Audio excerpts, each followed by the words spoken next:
The business model itself is creating a place where we're all saying the same things, doing the same things. There's no ego inside of the programming, any of that.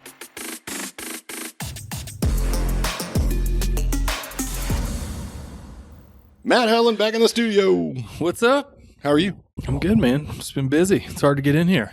I think you had like 5 podcasts last week.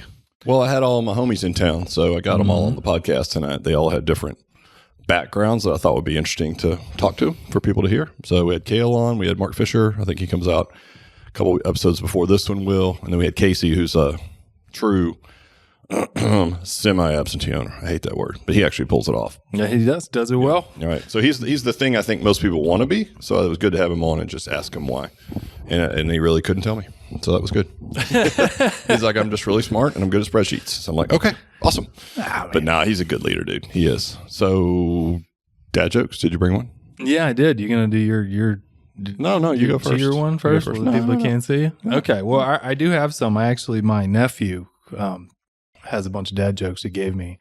And this kid, he's 10 years old. He literally did a stand-up comedy show at the school talent show. Oh, that's awesome. Yeah, 10 years old. So all right. I stole these are straight from my nephew. I love this. But the first one, why did the old man fall in the well? Why? Because he couldn't see that well. So you got a bunch of them backed up for a future podcast? I might save them, yeah. Yeah, save them, that was man. my first one. That's better than usually what I come up with. Props to Matt's nephew. What's his name? Riker. Oh, that's a cool name. Yeah. Props to Riker. No fear. Stand-up comedian. Kid. No fear. You cannot, dude. Stand-up comedy, like public speaking is a top 5 fear. Mm-hmm. Some people literally will choose death over public speaking. So I can't imagine. How old is he? 10. Being 10 years old and going up on stage and just be willing to just eat shit. Because, I mean, it is so scary up there, you know? And especially that age when kids are judging you and everything. That kid's awesome. Yeah, I'll tell you right now, dude. That's not scared at all. I mean, that's amazing. Good for him. What a great skill. If he can learn to not care what other people think and articulate ideas in the form of jokes. All the time. Yeah, it's true. It's true. It's really hard though. I mean, you can say it, but like, boy, it's really hard. So we have sort of a bunch of groupies that follow our podcast and kind of follow us around. So I'll see them like periodically, like chasing me through the parking lot, or like they'll catch me out. You know, if I'm traveling at the airport, they'll chase me down, and then they send us random gifts. So this gift is from one of the groupies. So props to you. You know who you are. And it's if you're not watching, it's a dad joke, essentially like a button, right? Mm-hmm. You hit the button, it tells the dad joke. So I'm going to let this device tell the dad joke.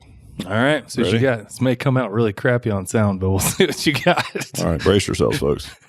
I know a lot of jokes about retired people, but none of them work. Wait, let's hit him one more. Let's hit him with one more. I actually liked it. Hold on. What do you call cheese that isn't yours? Nacho cheese. My God. Bro, I am in love. So, who knows what sound quality that came up with? Yeah, I'm not sure. There's no bass in He that. just blew out everybody's speaker. I'm just guessing. That's not a JBL speaker, but you know what? It works. And sometimes the funniest ones are when he laughs at his own jokes afterwards. He's like, ha ha. Well, that's a dad joke. You have to laugh at the end of your own joke. Well, I laugh when he laughs. I don't even know who he is, but whoever's in there. Anyway, props to the groupie. So change of format today. A lot of people hear from you a lot, Matt. A lot of people that have been here already, they go through training. You're the main franchise business coach. You've been here 15 years. But I thought today would be a different format. First of all, to let you speak a little bit, which would be novel. And second would be just to ask you some unscripted questions. And so people can learn more what you're about, kind of how you view franchising, what motivates you to do what you do. You know, because you're kind of a stoic guy from outside in. Mm-hmm. You just do the thing that needs to be done, right? You're like, we're similar in that way. You're just like, there's work to be done. Suck it up. And then we'll like, you know, we're like, here's an example. We were celebrating 50 clubs and we had one open a little bit later. So it actually that day was like 49. Matt's like, it's not 50, it's 49. We literally thought about it was too late. But when Alejandra made the cake, I was going to have her draw a line through it and put 49. Thanks, Matt, as a joke.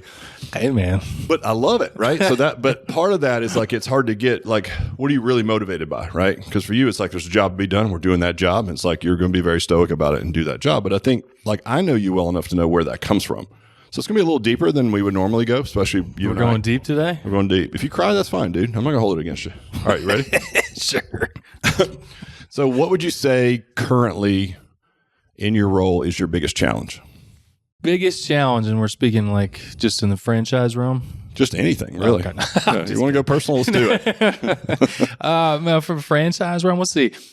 We have say 50 clubs open. I think one of the biggest challenges is for me in working with owners and operators is getting them to focus on the main thing, right? Getting them, because there's a lot of noise, if you will, and they get distracted by lots of different things, and everybody wants to talk about the things that may not impact the business as much as you think, and not focus on like the nitty gritty of the actual processes, doing the thing really well and owning that first. So that has probably been one of the biggest challenges, because imagine every call I have, most of the time it's like everyone wants to talk about sales and marketing. Nobody wants to talk about retention and actually taking care of the products and our induction process and all that. Well, follow-up question, why do you think that is? It's because it's easier to fix those things, other things outside of the actual process. Got right? it. Because those usually take hard conversations, and you got to get Involve people. and you got to involve people.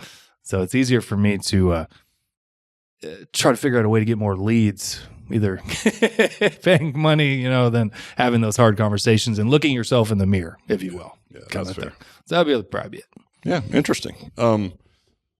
Well, I know what makes you tick, but what's something that you wish franchisees knew about you? Well, so like I do majority of the franchise training. I take good pride in that. I love doing it. Honestly, like I like teaching people that like to be learned. If that makes sense, right? Right, They're yes. engaged. People want to do it. I really, really take it personally if you don't do well. So like I my expectations of myself is we teach you what to do and you go out and crush it. And that's my expectations. And if you don't make it, I look at myself. So like I truly want you to win. And I mean that. Do you feel at times that, I've heard you say this, but like maybe you can expound on it or just confirm it. Do you feel at times that you get the impression that you want it more than the franchisee does? Sure. And that may not always be the case, just because like that's my own inner personal, like I make myself feel that way. Yep. I would never know. But yeah, for sure. Like there's times like I look at them like, man, I can't want this more than you, or this team can't want it more than your team kind of thing. This is your business. So sometimes. Yeah. But it all comes from the right place. Like we truly, our team as a whole, we want you to win. Like, why else would we do this? Right. kind of thing. Well, it's funny, just for you guys as an insight, like the leadership team kind of picks on Matt because he gets really frustrated, but he's like, I wouldn't say you're a perfectionist, but you like to win. You're a competitive guy. Sure. If there's something to be done, you want it done well and you want it done right, and you teach it as such, and then you really are competitive. Like you want to win, right? And so if you have a perception that there is a person or a franchisee or something that's maybe not as bought in as you are for their goals, it's confusing, I think, for you because you're wired a certain way. And I think you understand ultimately, like, not everyone's like you, right? But you want to impart that knowledge and you're like, let's go. You're excited. And then, like, if it doesn't happen or if there's a little, side turn or something, I know it really bothers you, which actually I really like about you, Yeah. Which it could be tough. Like if you look at a franchise, like obviously this is what we're doing. We're trying to grow the franchise, we're trying to get people be successful. That's our goal. That's all we're working on. Right. So there is certain times you have investors and people in the businesses that they have other things going on. So for us, it may be hard to understand. Like, what do you mean you're doing anything else other than alloy? Like, this is your stuff. And that's probably where some of that comes from. Yeah. Well, that's cool. I mean, it like what, and I'm also hearing you, like you understand that, but you still want them to win. And Yeah, this was 100%. an investment. Yeah. What's something that you feel like you do really well currently? Do really well. I can articulate and explain and teach what we do and all our processes here very, easily understandable. I can come at it from a way where it's like I can teach anybody how to do our stuff. I feel like I do that really well. I kind of always look at like a Mike Boyle in the fitness realm. Like when he explains things, he speaks like at a level where everybody gets it. Where like I'm not coming at it like all scientific and nobody understands anything you're Transverse saying. abdominis. Right. Yeah. So like I feel I'm really good at that. and part of which I've been doing it forever, right? There's nobody probably in this building outside of you that knows more about the ins and outs of our processes and everything, because I've done it, I've taught it for a very long time. So I'm able to articulate it and coach it very easily. And I think people absorb it. I agree. I think you do articulate it well. And I think it fits our fifth core value, which is to keep it simple. Because even though it's a relatively small business, there's a lot of moving parts and it can be overwhelming. And so for you to be able to distill it down and deliver it in a way that like someone can understand it and the whys behind it, I would agree. I think you do that really well. Yeah. All right. The inverse. What's something you think you could improve? Something I can improve? Well, I mean, you've already said, you tell me this all the time. I'm always constantly improve, but it's not get so hung up and frustrated when things aren't going really well. Yeah. Which is it's hard to do. And whether you are in the actual brick and mortar doing this and working with customers, or what I do, and I've done both, it's sometimes easy to get dragged down into like the client that's not showing up or the club that's not doing well and festering on that. So right, when the bulk of our clubs are doing really well. Right. But it's hard. You get stuck in the downers, if you will. Yeah, and I think for me, like when I look at you, because we've worked together for 15 years, like I would, for me, like when I give you that feedback, yeah, it can be for the team, but you don't do it in a way that's toxic. But I get concerned about you, like as a person. Like, are you going to be able to withstand all of that? You know, and you do, but I'm like, man, like, I just want to make sure you're good. I'm not standing on a ledge. From. Is this what this is? This is actually an intervention. There's a few people that want to come into the room and tell you how it's affected them personally. Got it. I'm okay. No, I mean, like for long term, it's like, look, I don't want you to burn out. Like I want you to be able to maintain this, and you burn operate me out yet. I'm good, bro. Yes, all right, all right. I'll take it. But like, damn, don't do that to yourself. This is an interesting one, and we've beat this up in different ways, but I want to hear your take on it. Why do you think it's important to follow the Alloy programming for Alloy franchisees? Well, that's easy. That's for the, to make it, you have the most successful business possible that is sustainable long-term. It can be hard for people to understand that if you're new to fitness or never had a gym. But they're really... The business model itself is creating a place where we're all saying the same things, doing the same things. There's no ego inside of the programming, any of that. If you took all the best minds, we'd probably all come up with similar programs to one another. It's more important in the application and the replicability from hour to hour, location to location, that's going to give your business staying power. And sometimes it's hard for people to understand that, and they have an ego in it because they're not building it as much, but it truly is for the business owner's best interest to make them successful long-term. And that's based on what? Like consistency of delivery? Like it's all consistency. Like I said, day in, day out, coach to coach, we're all saying the same things. It's no longer a place where it's like I work with one coach. They know how to take care of me. It is Alloy that takes care of me. I mean, there's no way that we would ever be here since 1992 if it was run just on individuals having their own special sauce. There'd be no chance, right? People stay. How many people? We've had people for 30 years that have trained with 10, 15 different people, 4, 5, 6, 7 different directors. They all stay because they know that they're going to get that same level of care, and the next person up is going to run the play and handle them. That's why. Yeah, no, dude, very well put. And I think we learned our lesson in 98, my story about almost going out of business, having people do their own programming and sort of build a business within my business. And then once we got on top of our process, I'm not saying coaches as people or managers as people were interchangeable, but we've been through a lot of them, and they've all been great, but they're all just as good as the next because the product is controlled by the brand and the consistency is there for the customer. Right. And so through multiple managers and hundreds of trainers probably in that time, we've got clients still in our corporate gym that have been there 28 years, 25 years, 15 years, 18 years. I mean, all over the place. And think about how much change they've been through. And they're still there because the programming is consistently good and it's applied to them at their level. Right. So I love it, man. Yeah, which, I mean, I don't know, like it's hard for folks to see that if they've never been through that. So that's, again, why you buy a franchise, and there has to be a certain amount of trust in that. So, like, we're trying to save you from making those mistakes that you made in 98. So keep that in mind. Nailed it. I love that.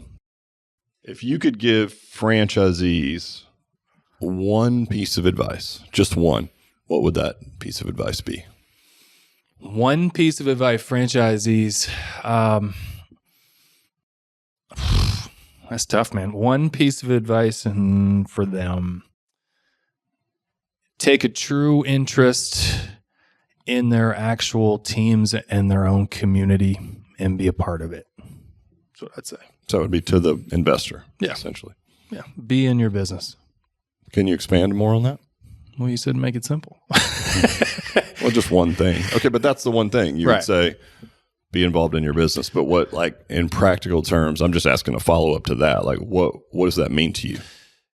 So, like, actually know what's happening with your team and your members in your facility. And that doesn't, like, we spoke about Casey right at the get, right? He's semi-absentee, but I promise you that he has conversations and understands what's happening with the people inside of his four walls.